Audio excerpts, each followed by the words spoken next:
Hello friend, ମୁଁ ଭବାନୀ। ଆଜି ଆମେ ଦେଖିବା ପ୍ରଭାତୀ ପରିଡ଼ା ଯେଉଁ ଏସ୍ଏଚ୍ ମାନ ଭିଡ଼ିଓ ଛାଡ଼ିବ ମୋଟିଭେଟ୍ କରିବା ପାଇଁ। ଦେଖନ୍ତୁ,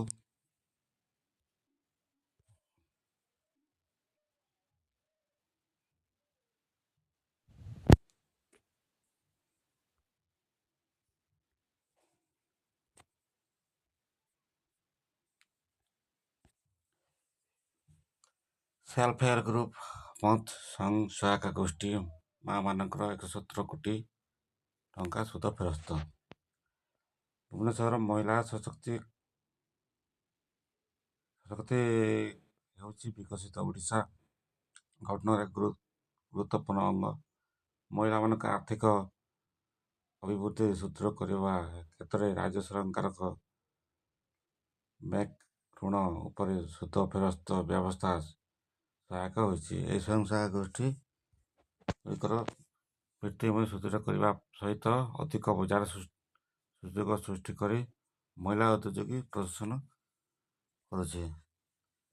ଆଜିର ମିଶନ ଶକ୍ତି ସ୍ୱୟଂ ସହାୟକ ଗୋଷ୍ଠୀମାନଙ୍କ ମୁଖ୍ୟମନ୍ତ୍ରୀ ପ୍ରଭାତୀ ପରିଡ଼ା ମୁଖ୍ୟ ଅତିଥି ଭାବେ ଯୋଗଦେଇ ଏହା କହିଥିଲେ, ସରକାର ଜୀବିକା ମିଶନ ଅର୍ଥନୈତିକ ମଡେଲ ମାଧ୍ୟମରେ ମହିଳାମାନଙ୍କୁ ସଶକ୍ତ କରିବା ପାଇଁ ସଦା ପ୍ରତିବଦ୍ଧ ବୋଲି ସେ କହିଥିଲେ।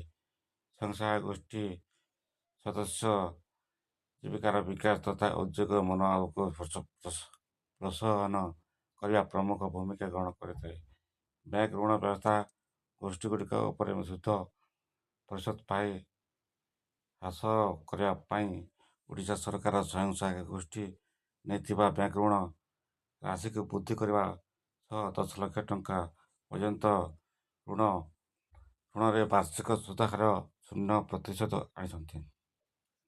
ଏହି ସୁଧ ଫେରସ୍ତ ରାଶି ସ୍ୱୟଂ ସହାୟକ ଗୋଷ୍ଠୀଙ୍କ ବ୍ୟାଙ୍କ ଖାତାକୁ ସିଧାସଳଖ ଯାଇଥାଏ।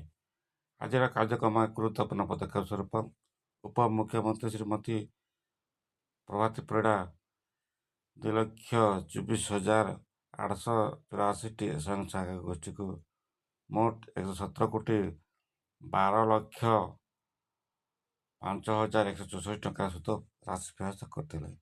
ଏହି ପଦକ୍ଷେପ ମହିଳା ନେତୃତ୍ୱାଧୀନ ଉଦ୍ୟୋଗଗୁଡ଼ିକ ଆର୍ଥିକ ଭାବେ ସଶକ୍ତ କରିବା ପାଇଁ ରାଜ୍ୟର ବିକାଶ ଆର୍ଥିକ ପ୍ରଗତି ପ୍ରତି ସରକାରଙ୍କ ସଂକଳ୍ପ ପୁଣି ଥରେ ସ୍ପଷ୍ଟ କରିଛି।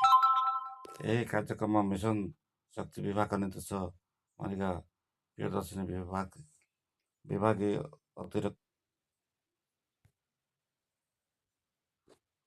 ଅତିରିକ୍ତ ଶାସନ ସଚିବ ଜ୍ୟୋତି ଶଙ୍କର ମହାପାତ୍ର ଓଡ଼ିଶା ଜୀବିକା ମିଶନ ଶକ୍ତି ଦ୍ୱାରା ଏହା ବିଭିନ୍ନ ବ୍ୟାଙ୍କରେ ପରିଦର୍ଶନ କରିଥିଲେ।